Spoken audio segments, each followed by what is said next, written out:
Home composting. What is composting? Composting is a natural process of organic material breaking down into a soil that can be used to your garden for a nutrient-rich fertilizer. Creating a compost heap is now a new process, but with explosive growth in demand for organic, natural, and homegrown foods, people are more interested than ever in embracing this sustainable practice and creating their own compost heap at home by recycling the food waste and scraps that would normally just be thrown away. Being more mindful about food waste is leading to a composting revolution.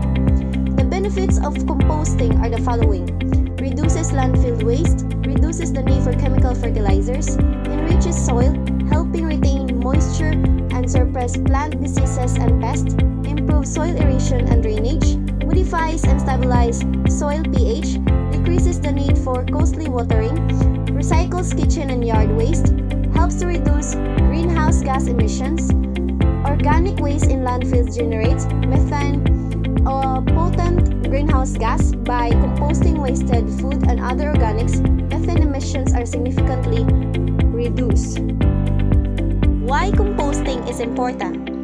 It is eco-friendly. The process of composting is hugely beneficial to the environment because it reduces the amount of food and garden waste thrown away, which in turn reduces the amount of methane greenhouse gas, and also incorporating rich vitamin earth from a compost pile into the soil of a garden can make the plants unbelievably healthy and flavorful.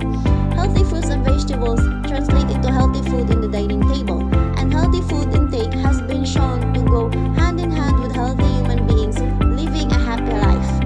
By composting, we can also help to reduce the amount of waste that is being directed into our landfills. This means a reduction of concentrated, toxic leachates and methane gas that is being released into the atmosphere, which equates to decrease in an overall pollution. Composting also cuts down on the usage of chemical fertilizers, which are harmful to our water supply, and reduces the need for chemical fertilizers.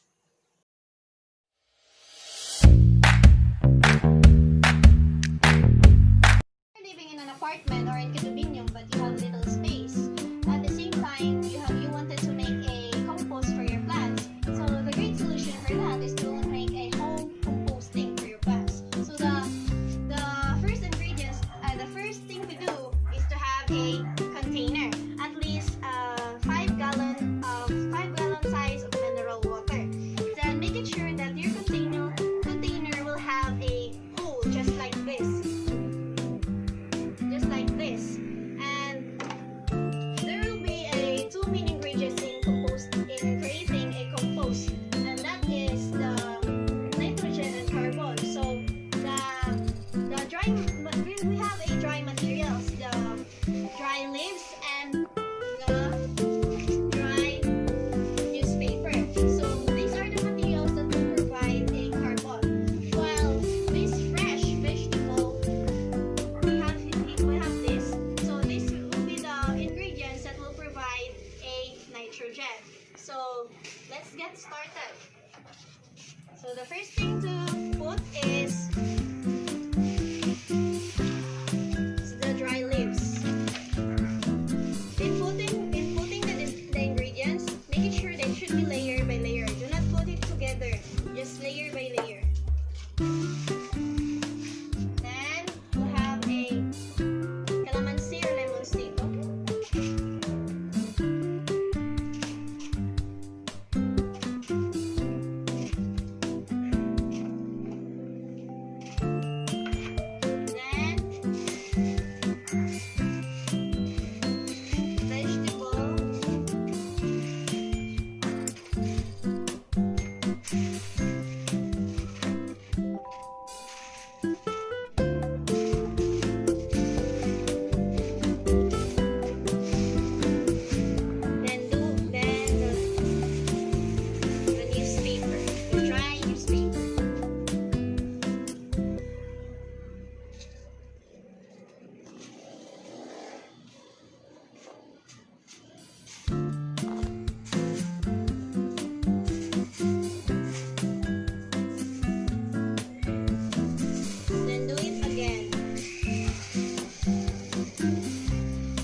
dry materials or the ground materials is more than the fresh fruit, than this one.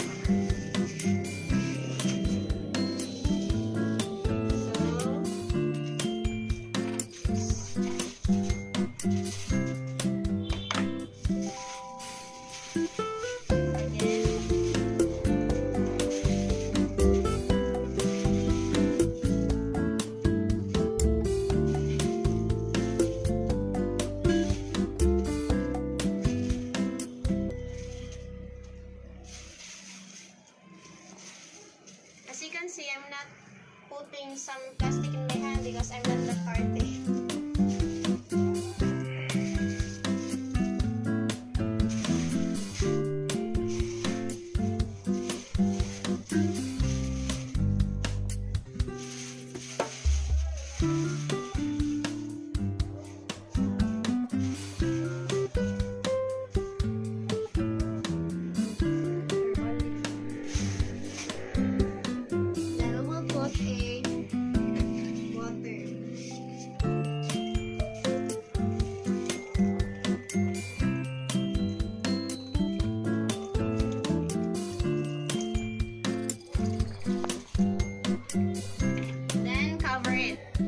Make sure that you will place it near the sunlight because the heat will help to easily decompose your composting materials. And for example, after a few days, you open it again and you try to check if there still need to put some water, so you can put it.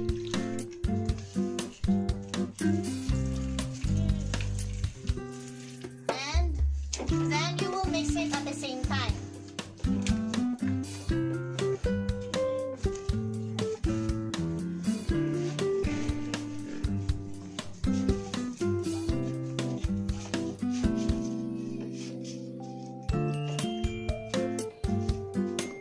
Then cover it again. So expect the result after 2 months or 3 months. That depends.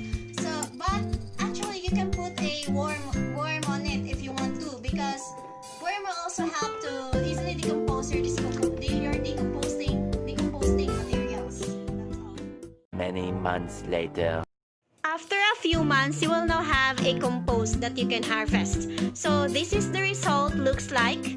You can directly plant it or you can mix it to your soil. This will make your plant grow healthy. And also, you don't need to buy a compost anymore because actually, if you buy a compost in the market, it is quite expensive.